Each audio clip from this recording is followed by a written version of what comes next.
इयत्ता 12वीचे विद्यार्थी मित्रांनो, तुमचं आपल्या यूट्यूब चॅनलमध्ये मी स्वागत करतो. मागील काही व्हिडिओमध्ये आपण mathematics part 2 chapter number 1 differentiation सुरुवात केली होती.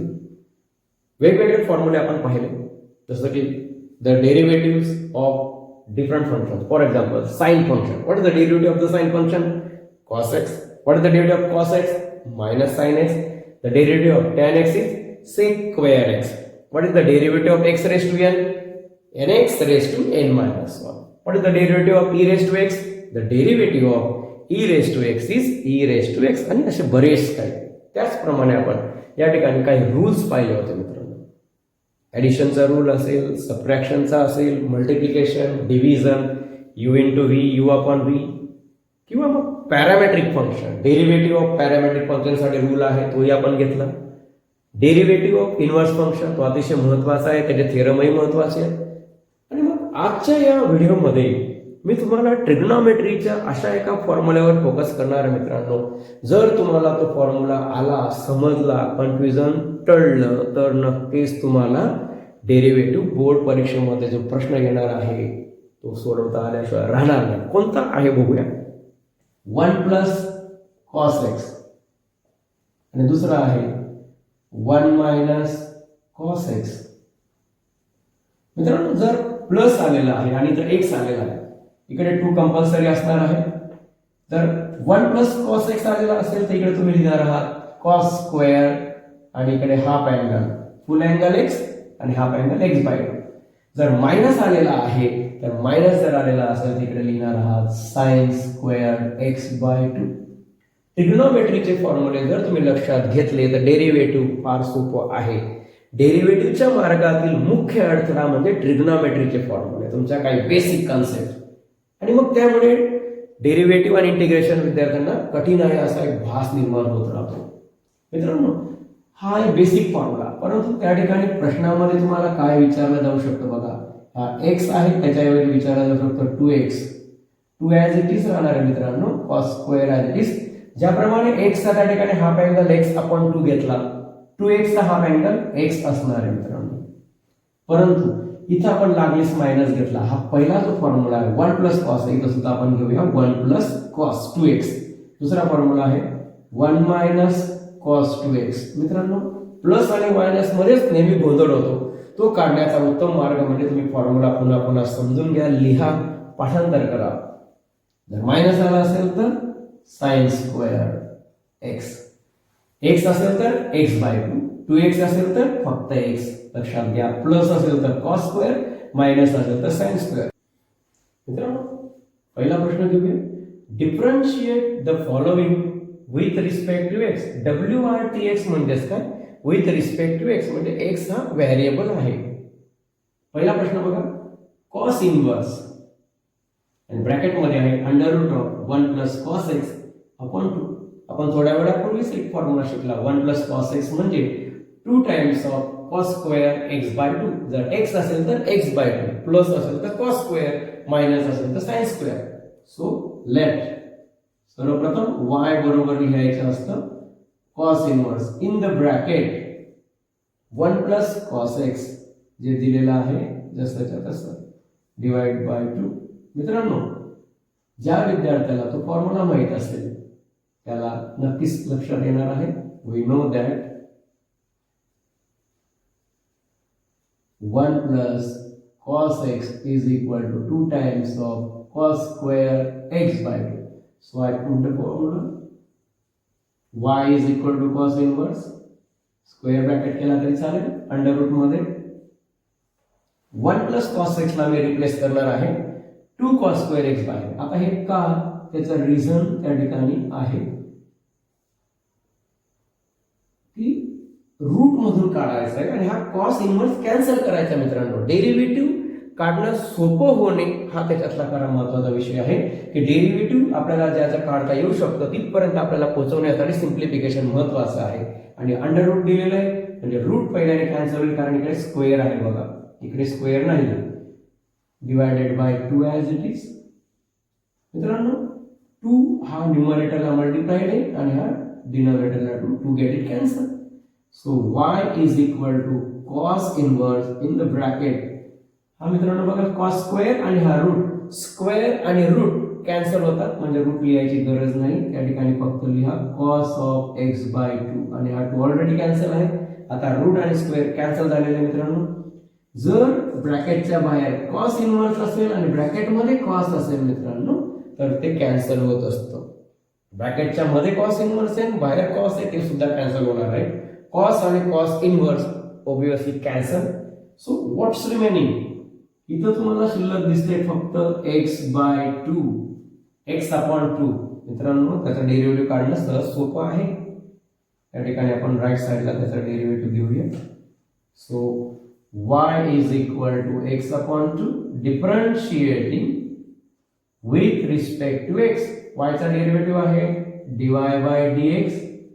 मित्रांनो x चा डेरिव्हेटिव्ह आहे 1 आणि हा जो 2 आहे तो इंडिपेंडेंट कॉन्स्टंट नाहीये, तो x जवळ आहे, x ला डिवाइड आहे म्हणून तो ऍज इट इज ठेवायचा आहे. जर तो इंडिपेंडेंट राहिला असता +2 -2 तर मग त्याचा डेरिव्हेटिव्ह आपण 0 घेतला असता. मित्रांनो बघा उत्तर आहे 1/2 cos inverse under root of 1 plus cos x upon 2 चं डेरिव्हेटिव्ह आहे 1/2. मुख्य म्हणजे फॉर्म्युला 1 प्लस कॉस एक्स चा फॉर्म्युला. दुसरा प्रश्न घेऊया साइन इनवर्स आणि ब्रॅकेट मध्ये आहे under root of 1 minus cos x upon 2. ठीक आहे. प्रश्न दुसरा घेऊया sine inverse. Let y is equal to sine inverse of under root of 1 minus cos x upon 2. 1 minus cos एक्सचा फॉर्म्युला आपल्याला यूज करायचा आहे. 1 minus cos x is equal to, इकडे साइन इनवर्स आहे नक्कीच मायनस असेल तर आपण साइन यूज करूया, 2 times of sine square x by 2. X असेल तर एक्स बाय 2, स्क्वेअर कंपल्सरी मित्रांनो, हा स्क्वेअर इथे रूट कॅन्सल करेल. y is equal to sine inverse of square bracket घेऊया under root of 1 minus cos x ऐवजी आपण 2 times of sine square x by 2 आणि divided by 2 to get it cancel. y is equal to sine inverse of 2 cancel झालेला मित्रांनो, हा square आहे बघा, sine square आणि हा रूट कॅन्सल होणार आहे. This square and this root get it cancel. हा शिल्लक राहिलेला आहे साइन ऑफ एक्स बाय 2. मागील एक्झाम्पल सारखं तिकडे कॉस आणि कॉस इनवर्स कॅन्सल झालं होतं, इथं साइन इनवर्स आणि साइन कॅन्सल झालेलं मित्रांनो. y is equal to only x by 2 differentiating with respect to x. What you get dy by dx. x चा डेरिव्हेटिव्ह 1 असतो आणि डिवायडेड बाय 2 मात्र 0 होणार नाही मित्रांनो, तो कॉन्स्टंट राहणार आहे कारण व्हेरिएबल सोबत आहे म्हणून. जर तो असा राहिला असता y is equal to x plus 2 differentiating with respect to x, तुम्ही लिहिलं असतं मित्रांनो dy बाय dx. x चा डेरिव्हेटिव्ह 1 आणि 2 चा डेरिव्हेटिव्ह 0, म्हणजे जर तो प्लस आणि मायनस मध्ये इंडिपेंडेंट कॉन्स्टंट असेल तर तो नक्कीच 0 होत असतो, परंतु तो इकडे डिवाइड बाय आहे आणि म्हणून तो 0 झालेला नाही. तर बघा त्या प्रश्नाचं उत्तर पहिल्याचं आणि दुसऱ्याचं सेम आलेलं आहे 1/2. अशाच प्रकारे मग जेव्हा विद्यार्थ्यांचा अभ्यास होतो की अरे अशाच प्रकारचं उदाहरण आहे आणि MCQ आला तर मग त्यांचा तो झालेला अभ्यास त्यांचा वेळ वाचवतो मित्रांनो. जितका तुम्ही व्यवस्थित अभ्यास केला, जितका तुम्ही प्रामाणिक अभ्यास केला, लक्षात ठेवलं, तुमच्या MCQची पण तयारी होत असते कारण तुमचा अनुभव वाढतो. तुमच्या अनुभवातून तुम्हाला लक्षात येतं की काय उत्तर असणार आहे. -1/2 ऑप्शनमध्ये देऊ शकतात का तुम्हाला, पॉझिटिव्ह 1/2, B -1/2, C 2 आणि D 0. तर मग तुम्ही त्याचं उत्तर सहज देऊ शकता जर तुम्हाला समजलं असेल तर. ठीक आहे, पुढच्या प्रश्नाकडे वळूया मित्रांनो. थर्ड क्वेश्चन त्याच्यासारखाच आहे, फक्त साइन आणि कॉसच्या ऐवजी टॅन इनवर्स आलेला आहे. या प्रश्नात सुद्धा तुम्हाला 1 मायनस कॉस एक्स बद्दल पुट करायचं आहे. 1 minus cos x is equal to 2 times of sine square x by 2 आणि 1 प्लस कॉस एक्सच्या ऐवजी तुम्ही टाकणार आहात 2 times of cos square x by 2. लक्षात घ्या, मायनस असेल तर साइन स्क्वेअर आणि प्लस असेल तर कॉस स्क्वेअर, हे विसरू नका. y is equal to tan inverse in the bracket under root, I put 1 minus cos x as a 2 times of sin square x by 2 upon 1 plus cos x तुमच्या समोर आहे formula 2 times of cos square x by 2. मित्रांनो 2 multiplied divide get it cancel. y is equal to tan inverse as it is in the bracket under root of sin चा पण square आणि cos चा पण square. मित्रांनो sin अपॉन cos तुम्ही 9वी पासून शिकले, sin अपॉन cos tan आणि स्क्वेअर असल्यामुळे square tan square x by 2. sin square upon cos square म्हणजे tan स्क्वेअर. स्क्वेअर आणि रूट कॅन्सल झालेला आहे. y is equal to tan inverse. बघा मित्रांनो रूट आणि स्क्वेअर कॅन्सल झाल्यावर काय शिल्लक आहे, tan of x by 2. Again tan inverse आणि tan गेट इट कॅन्सल. या ठिकाणी y बरोबर फक्त शिल्लक आहे मित्रांनो x by 2. Question number 1, question number 2 आणि क्वेश्चन नंबर 3 सर्व ठिकाणी तुम्हाला काय दिसतंय मित्रांनो, x बाय 2 आणि डेरिव्हेटिव्ह आहे 1. बघा अभ्यास असाच करायचा असतो, कलेक्टिव्हली अभ्यास करायचा आहे. डिफरन्शिएटिंग डेरिव्हेटिव्ह खरंच सोपं आहे. बघा differentiating with respect to x dy by dx. तुम्ही डेरिव्हेटिव्ह शेवटी घेत आहात. x चा डेरिव्हेटिव्ह 1, 2 चा डेरिव्हेटिव्ह त्या ठिकाणी नाही कारण तो x सोबत अटॅच आहे. जर तो इंडिपेंडेंट राहिला असता तर 2 चा डेरिव्हेटिव्ह 0 घेतला असता.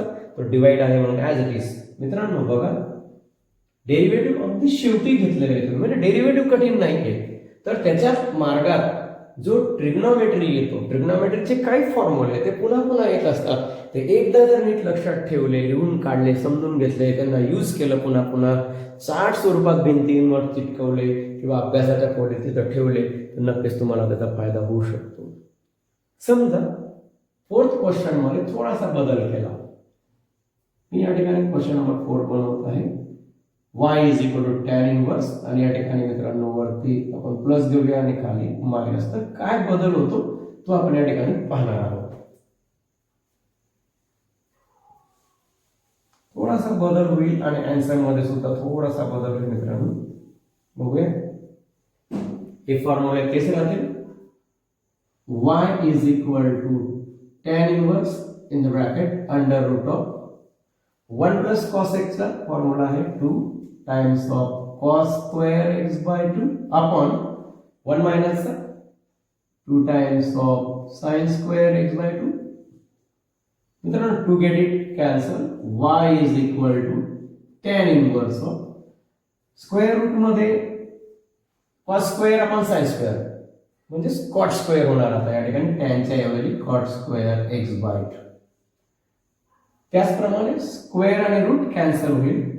y is equal to tan inverse of या ठिकाणी cot x बाय 2. मित्रांनो कधी कधी थोडासा प्रश्नामध्ये ट्विस्ट येतो, म्हणजे डायरेक्टली मागच्या प्रश्नासारखा साइन आणि साइन इनवर्स, कॉस आणि cos inverse, tan inverse cancel होत होते आणि म्हणूनच आपल्याला लगेच उत्तर येत होतं 1/2 डिफरन्शिएट केल्यावर.